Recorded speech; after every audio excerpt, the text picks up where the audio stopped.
Welcome to Master the Game. I am Juce, and today we are answering a question for one of my Discord members who asked, how do you handle passive players? So let's get started. So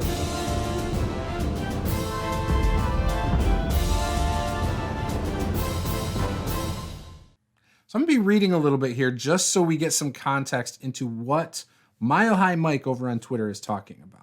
An issue I've come across is having passive players at my table that is being combined with inexperienced players. I struggle with passive players not knowing where to go or what to do, which comes from inexperience as well.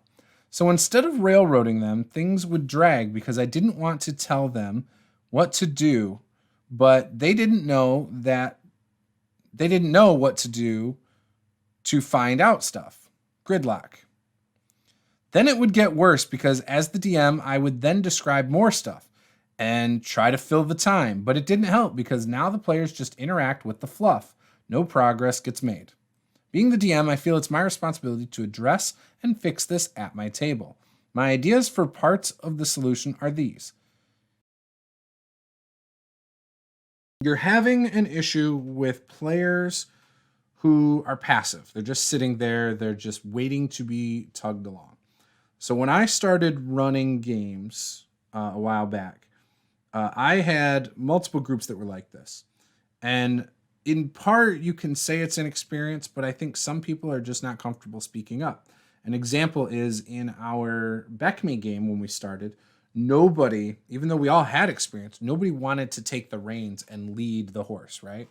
You know, we were all being passive because we didn't want to step on anyone's toes, unfortunately. Since then, we've kind of sorted it out a little bit. But again, I don't think it's always an experience thing. I think in your case, that might be true. But I don't think experience removes being a passive player. I think some people are just more shy, and that's just the way it is. Now, I read a book called A Kobold Guide to Gamemastering. Shanna Germain wrote an article about shy or passive players. And in it, she had some really good advice.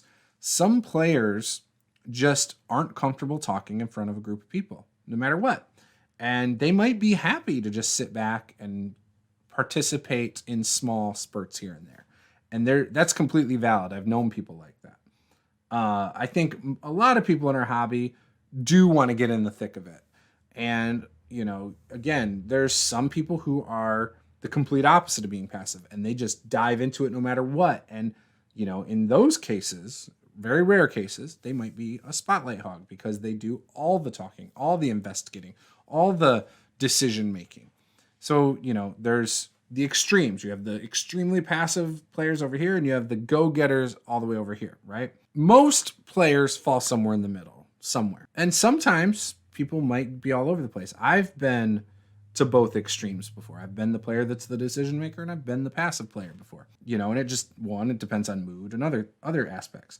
Now, in that group I DM'd for a long time ago, I found they did not want a sandbox.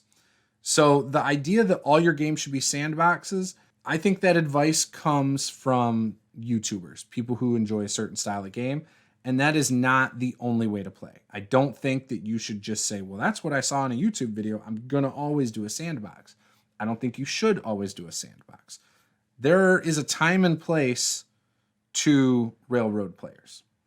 The problem that people have is they don't want to feel like they have no choice.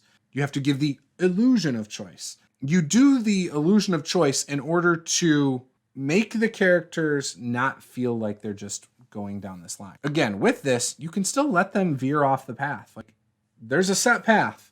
They can go down it. They can still turn in the middle of the woods where there's no path and go somewhere else. That's completely fine, right? A lot of times what I've experienced with a whole group of passive players is the more railroady approach is the way to go. Here's the clear hook. Like, oh, okay, for tropes purposes, you're in a town, in a tavern. In walks in the mayor, comes straight over to you guys because you are clearly the only adventurers in the tavern.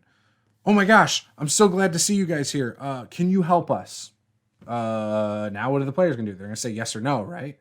If they say yes, they're like, yeah, we have some bandits who have been attacking merchant wagons outside of town about a quarter mile.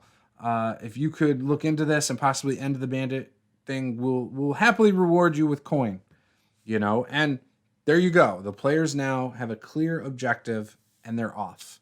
And if you want the story to be nothing about bandits, or you say you ultimately want a cult, well, maybe the cult is being funded by the bandits, right? The bandits are part of this cult. And so it goes a lot deeper than they thought, again, but you've done something by giving a clear hook. That is the biggest issue with passive players. It's hard for them to do the investigation and the social stuff to get to where the hooks are. Another book that I highly recommend is The Lazy Dungeon Master. And it's the rule of 3, right? Every session you should plan on the players coming across 3 NPCs. Each NPC should have 3 things about them: a quirk, a secret, and some sort of hook. And again, you could have multiple NPCs that the hook leads to the same thing, and in fact, I would say this is preferred in some cases. You don't want all of them to always have the same hook. You want to steer those players with a clear objective. So if 2 of the 3 NPCs they've talked to all know of this thing in the mountains at the high peak or whatever, then the players are more likely to go there because now they've picked up on it a couple times. So maybe the first time they're like, oh, okay, yeah, let's see what else is going on. And the second time it's something else. But then the third time it's back to the original. Okay, that might be a pretty big deal, And meta knowledge, you're going, okay, the DM wants us to go there. He's given us 2 hooks there. Clearly that's where we want to go. In character, your characters are like, wow, okay, so that's the big issue. This other thing might be a minor issue. They're on their way, but now they've got 2 different ideas, right? And so you kind of have to prep for all of the hooks that you've given. If you want things to go a certain direction, it's not hard to, I call it steering. It's not hard to drive it there. Plant evidence at each of those encounters that leads to the one place you want them to go, that leads to the main overarching story. Like if you read a module or run a module, you can run modules without it feeling like a railroad. If you're playing, Tyranny of Dragons, that eventually you're going to fight Tiamat because she's on the damn cover of the main book. If you're playing Princes of the Apocalypse, you're going to have to go, and deal with the different elements, the Princes of the Apocalypse. If you're playing Storm King's Thunder, you have to go and interact with giants. Railroading, when a player feels railroaded, it just means they feel like you've taken away all choice. And again, some players don't mind that. Most players do, and so the idea is you still cover it. You cover your tracks a little bit. You don't just say, okay, you guys are heading off into the Giant's Cave. Well, we don't want to go to the Giant's Cave right now. We don't think we're ready for it. Oh, well, that's what I prepped, so you're going to the Giant's Cave. That's an extreme railroad. You can start it back a couple paces and let them decide to go there. That's the thing. You want them to make the decision to go where you want them to go. And to do that, you plant breadcrumbs different places through NPCs, through bounty boards, through their own knowledge of things, like you were saying in your stuff, you can easily plant like a clue that, oh, there's a footprint that doesn't look normal. Oh, what kind of footprint is it? I want to roll to determine what it is. Yeah, that's from a cave bird. I don't know. I'm just pulling something out of my butt. Oh, cave bird. Yeah, they're large birds. They're, the size of a bear, and they live in caves. And typically they'll have anywhere between 4 and 8 in their flock, and they'll live in a cave and blah, blah, blah, blah. So you've now kind of given one breadcrumb that'll lead them to that cave. So then the next step might be, oh, you notice there's a body off into the woods. It looks like little piercings in it. But none of the stuff has been taken off. It still has its coin purse. It still has all of its personal belongings. Now that could have been a body from the cave birds, right? So now they might be more interested. So again, just planting little breadcrumbs is really what you want to do to get them where you want. You can do this without forcing them in. You're not like saying, nope, this is what I prepped. You have to go here. And as a DM, you can then improv to go along with the things that they want to do. And again, just you don't want all your breadcrumbs to always say to go here. But if you want them to go here, you give them majority of your crumbs to lead there. And eventually they'll care. Now, this is where knowing your characters is important too, because you might know that one character has financial motivation to go there. You might know another character has more righteous reasons and thinks that saving the village is more important. So you got to kind of give a breadcrumb that's going to cater to them. Another one might just be looking for arcane knowledge. And so, again, a breadcrumb for them that would lead there. Such as, yeah, you know that the caves up there used to have some ancient writings on the wall that have never been deciphered. And, you know, because the town doesn't have the resources, they can't send their scholars there because of the danger of the cave birds, you know. So now you've planted another crumb that caters to the wizard of the group. You know, you've already catered to the rogue who's all about riches. You've already catered to the righteous paladin. The last one you might need to cater to would be your fighter. It might be your, you know, your bard. What's in it for them?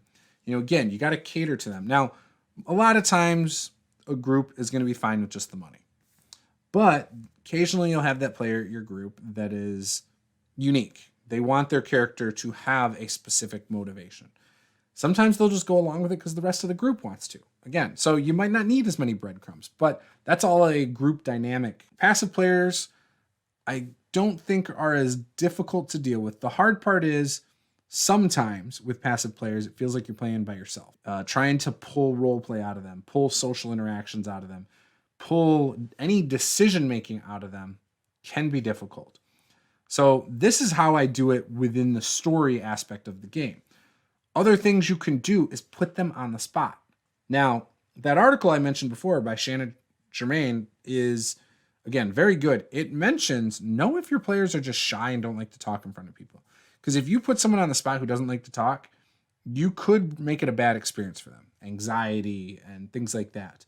And so know who your players are enough to know if you can put them on the spot or not. I'm fortunate. I run a lot of streamed games online. Most people who play in online games don't have that issue. I've played, again, in-person games where people are shy. They don't like being put on the spot. And I've still given them an opportunity and asked them. And if they seem not into it, I just move on to the next person. Don't force it on anybody at the table. And this is more of just a courtesy to your players.